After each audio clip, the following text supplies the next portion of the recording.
γεια σας, καλώς ήρθατε στο κανάλι μου. Πάμε σήμερα να φτιάξουμε πασχαλινά κουλουράκια αφρός, έτσι. Είναι πεντανόστιμα, είναι χωρίς αμμονία. Ίσως πιο αργότερα δείξω και κάποια ακόμα συνταγή, αλλά αυτή εδώ δεν την αλλάζουμε τίποτα. Εμείς αυτή φτιάχνουμε στο σπίτι. Μην ξεχνάτε να κάνετε κοινοποίηση στο βίντεό μου, να κάνετε γραφούλα στο κανάλι μου. Ό,τι θέλετε να έρθετε στις ομάδες μας Μαγειρικές Απολαύσεις και Γιώργος Ζόλης Μαγειρικές Απολαύσεις. Γράψτε μου ένα σχόλιο από που με βλέπετε ή αφήστε μου μια καρδούλα γιατί με βοηθάτε πάρα πολύ με αυτό. Και τώρα πάμε να σας δείξω την εκτέλεση και τα υλικά.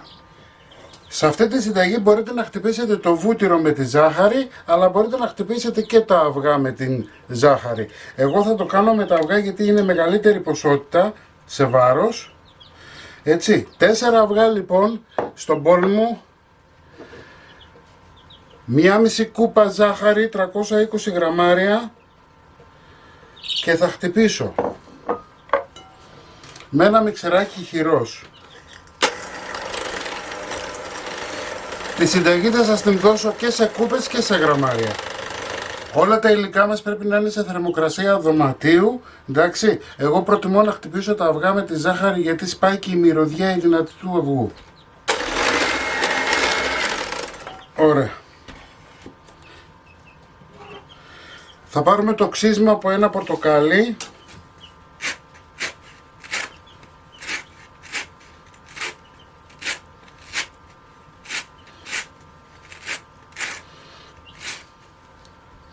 Το ξύσμα ανήκει στα μυρωδικά. Όποιο από τα μυρωδικά δεν σας αρέσει απλά δεν το βάζετε γιατί δεν επηρεάζεται η συνταγή. Εντάξει. Οπότε ξύσμα από ένα πορτοκάλι. 10 γραμμάρια μαχλέπι είναι 2 κουταλάκια του γλυκού. Μισή τσιμπιά μαστίχα είναι 2 δάκρυα.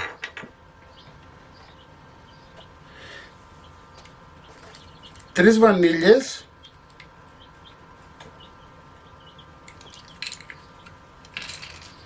Και χτυπάμε. Το μαχλέπι και η μαστίχα είναι προαιρετικά. Μπορείτε να δώσετε ό,τι μυρωδιά θέλετε, ό,τι άρωμα θέλετε. Λοιπόν, αυτή είναι η κούπα μέτρησής μου. Είναι 250 γραμμάρια χωρητικότητας σε νερό. Μην μπερδεύεστε. Άλλο βάρος έχει το αλεύρι, άλλο βάρος έχει η ζάχαρη. Μετράμε όγκο. 3/4 της κούπας βούτυρο 180 γραμμάρια. Χτυπάμε για να ενσωματώσουμε.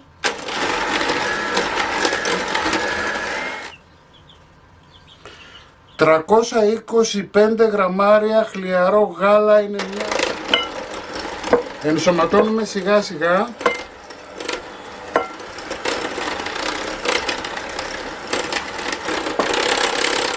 Αφήνουμε για λίγο στην άκρη. Εδώ έχω αλεύρι για όλες τις χρήσεις. Θα βάλω 2 γεμάτα κουταλάκια του γλυκού baking powder ή μπορείτε να βάλετε 3 κοφτά. Είναι 20 γραμμάρια και μία τσιμπιά καλή αλάτι. Ανακατεύω λίγο και πάμε τώρα να ενσωματώσουμε. Το αλεύρι ποτέ δεν το βάζουμε όλο μαζί, το βάζουμε σταδιακά. Παίζει ρόλο από μάρκα σε μάρκα. Έτσι, γι' αυτό βάζουμε σταδιακά και βλέπουμε. Όλα τα υλικά θα τα βρείτε στην περιγραφή του βίντεο και στο πρώτο σχόλιο, εάν σε περίπτωση έχω ξεχάσει κάποιο. Έτσι, συνεχίζω.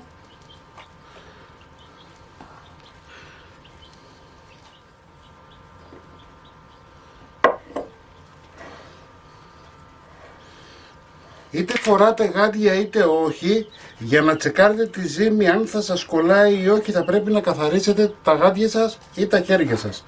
Γιατί εάν έχει ζυμάρι επάνω το οποίο κολλάει, θα σας κολλάει όσο αλεύρι και να βάλετε. Οπότε θα πλένετε τα χεράκια σας πρώτα και μετά θα τσεκάρετε αν η ζύμη σας κολλάει, ούτως ώστε αν χρειάζεται να προσθέσετε άλλο αλεύρι.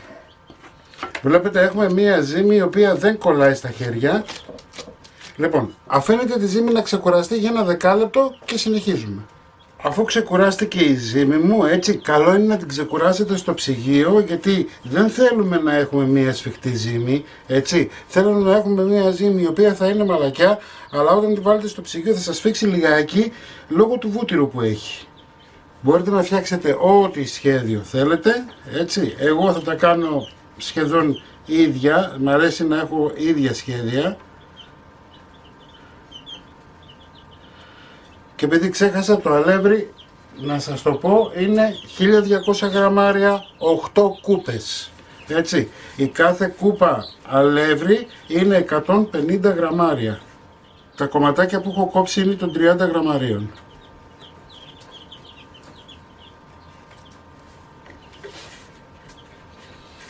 Λοιπόν, να σας δείξω τώρα και μερικά σχεδιάκια. Το ένα το σχέδιο το είδατε, το άλλο το σχέδιο είναι αυτό.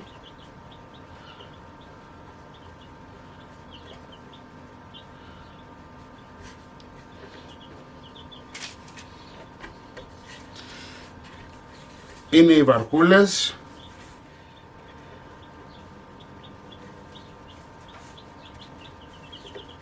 Βλέπετε.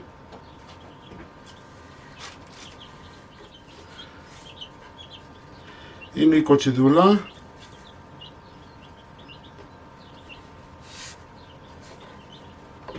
Και βέβαια υπάρχουν πάρα πολλά σχέδια να κάνετε. Λοιπόν, πάω να γεμίσω το ταψί και επανέρχομαι σε λίγο. Η πρώτη μου η λαμαρίνα είναι έτοιμη. Εδώ έχω ένα αυγό. Θα βάλω νεράκι 30 γραμμάρια 40. Μία τσιμπιά αλάτι. Το αλάτι σπάει το αυγό πολύ πιο γρήγορα από ό,τι θα έσπαγε αν δεν το βάζετε. Παίρνουμε τη λαμαρίνα μας και πάμε τώρα να αλείψουμε. Αλείφουμε τόσο όσο, έτσι, δεν χρειάζεται να το κάνετε πάρα πολύ. Θα λείψω εγώ τώρα και τα υπόλοιπα. Εσείς θα ψήσετε σε προθερμασμένο φούρνο στους 180 βαθμούς αντιστάσεις πάνω κάτω για 20 λεπτά περίπου, είναι ανάλογα τη δύναμη του φούρνου σας. Η σκάρα σας στο φούρνο στη μέση, έτσι. Λοιπόν, τα κουλουράκια μας είναι έτοιμα, όπως σας είπα 20 με 25 λεπτά ψήσιμο, αν θέλετε και λίγο παραπάνω μπορείτε, παίρνει δηλαδή και 30 λεπτά. Είναι ανάλογα τη δύναμη του φούρνου σας. Προφανώς θα σας πω ότι έχει μας σκοβολήσει όλο το στούντιο τσουρέκι, ας είναι κουλουράκια, μας σκοβολάνε τσουρέκι. Εσείς μην ξεχνάτε να κάνετε κοινοποίηση στα βίντεό μου, να κάνετε γραφούλα στο κανάλι μου γιατί είναι δωρεάν. Ό,τι θέλετε να έρθετε στις ομάδες μας, Μαγειρικές Απολαύσεις και Γιώργος Ζόλης Μαγειρικές Απολαύσεις. Και εμείς θα τα ξαναπούμε σύντομα με μια νέα συνταγή και ένα νέο βίντεο. Να είστε καλά, γεια και χαρά σας.